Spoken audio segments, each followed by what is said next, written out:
Hi guys, I'm talking about AMD software Adrenaline Edition, and I was on Radeon Chill, and I've just told you that I don't use Radeon Anti-Lag or Radeon Pro, the boosting, as Radeon Anti-Lag will stop you from using Radeon Chill, which means you can control the FPS on the Steam Deck, which is the higher part of the frames per second and the minimum, like the lowest.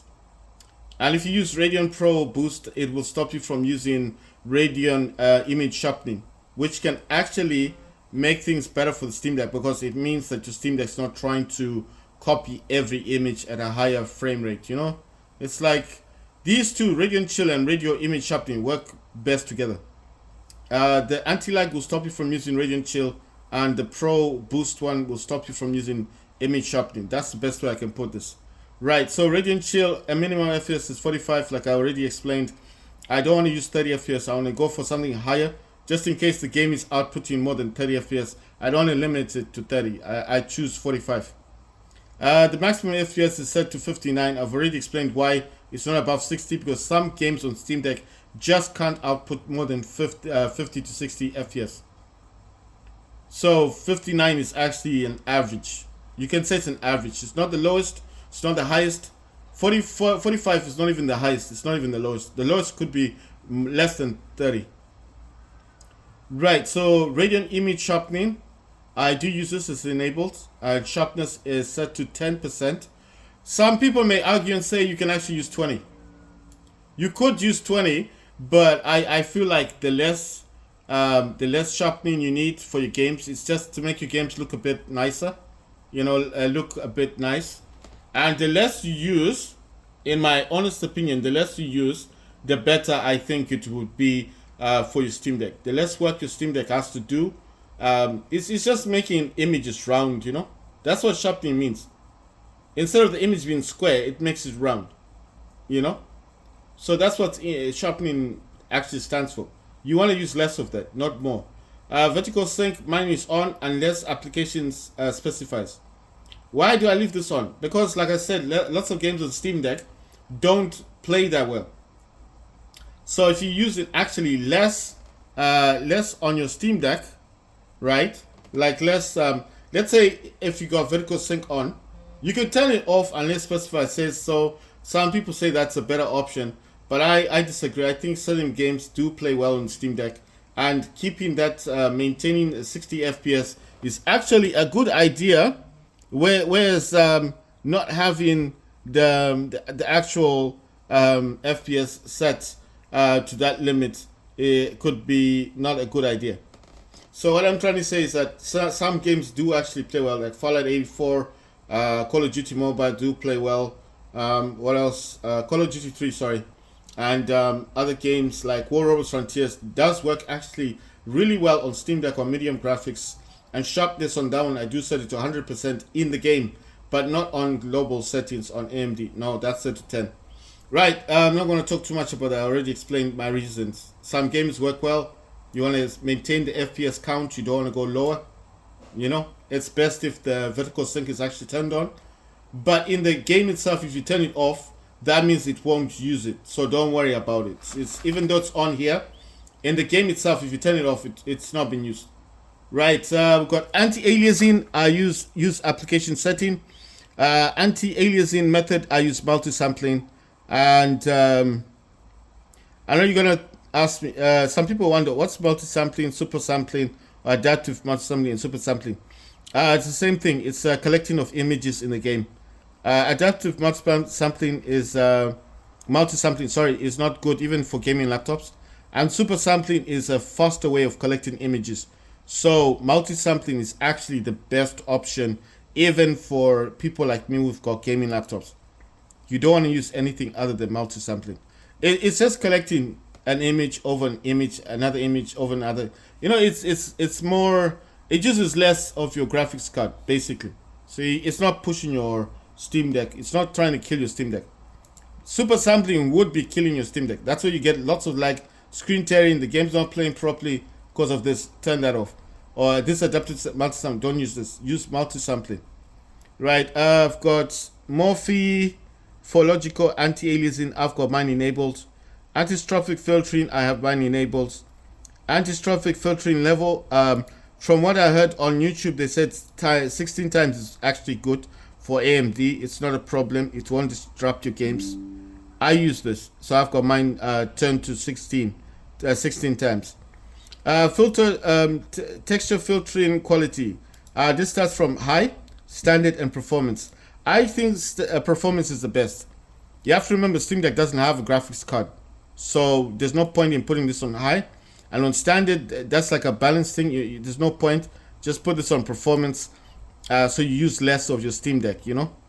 It's like you're not pushing your Steam Deck. Just whatever your Steam Deck can do is good for me. It's fine. Surface format optimization. I have this optimized. I have it enabled. Sorry. Surface format optimization. I don't know what that does. I just have it enabled. Then sensitization mode. I have mine set. You can use application setting or override. I use AMD optimized.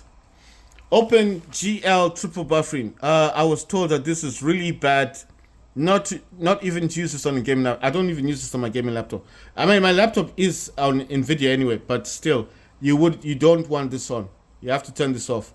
Even especially on Steam Deck, you don't want this on. It will kill a lot of your games. If you can't play a lot of games on your system, go into Adrenaline Center and turn this off. 10-bit pixel format. I have mine enabled, but you don't need this. You don't need that one, and you don't need any of these other ones. A lot of these options that I have on here, you don't need them, but I have mine turned on. I just thought, well, it's there. Let me see what it does. 10-bit pixel format. I have mine enabled. This says reset shader cache. I would advise people not to reset this. I know you think you're freeing up memory, but imagine all the time you've been playing Call of Duty 3 and all the images it's stored on your Steam Deck, because it's that stored this in the memory, in the files, and then you reset it, and then you go back in the game and it doesn't play well. What do you think? Because you erased all the memory for that game, So I don't want to mess with this. I don't mess with that. Then direct, it's got this thing called direct GMA. I have this enabled. I don't know what that does. And it says aperture size starts from 16, 32, 64, 96, 128. I got mine set to 128. And then platform compatibility, it has A, B, and C. I don't know what these do. I didn't touch this, so I've got group A. And that's what I'm using. Right. And then for display, for my Steam Deck, I have this set to GPU scaling is enabled. GPU scaling mode is set to preserved aspect ratio. AMD FreeSync is not supported. Very bright. Mine is set to balanced, and mine is enabled. I think this is the brightness of screen. Display color enhancement. Mine is set to vivid gaming. You can have this disabled, but vivid gaming will just give you darker colors on your game. It actually helps. It's free. You just go to this display color enhancement and select the second option, which is vivid gaming, and that's what I use. Right, on the display, the second display, that's Acer monitor that's actually connected to my Steam Deck. That does not support AMD FreeSync. Unfortunately, it does support Radeon Pro Image Boost, so that's enabled on the Acer monitor. GPU scaling is enabled as well. Scaling mode is set to preserve aspect ratio. Color depth, this does support 8BPC. I don't know what this is. Pixel format, it's got RGB, it's got its own stuff, but that's an external monitor. And of course, on the display color enhancement, it was set to disabled. I've set this to vivid gaming as well, because it's connected to Steam Deck. Sometimes games they don't want to play on the Steam Deck screen, they go to the Acer. So I do prefer just to have everything that I can have enabled. This is EDID, EDID. I don't know what this stuff is. I don't mess with that. As for my graphics, I told you I use global settings, so I use custom. I don't use gaming, I don't use esports, I don't use power saving, I don't use standard, I use custom, because I like to control what the global settings should be on my.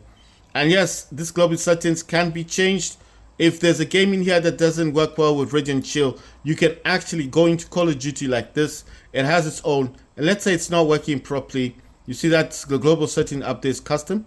I could actually change this to a different setting if it's not working well with the Call of Duty. So I could come in here and say, well, it's not working with Radeon Chill. Let me use the anti-lag instead, or the whatever boosting options this thing has. Right, or you could just select a profile that's already set, like gaming, esports, and see if that's better for you. And it does support both of your displays. So the second display is there, and it changes to the Acer monitor and then back to the Steam Deck. But it does use global settings. It tells me when I played the game yesterday. It says I played for 59 minutes. That's an hour. Last session, well, okay, the last time I played was 26 minutes, and it's saying total time is an hour. So this was yesterday. So it doesn't give me the FPS count here. There's no FPS count at the moment. But when I come to home, it does say that the last time I played this was an hour, and that the FPS count on this was 29.1 FPS. And Farlight is 48 FPS. War Robots Frontiers is 60.1 FPS.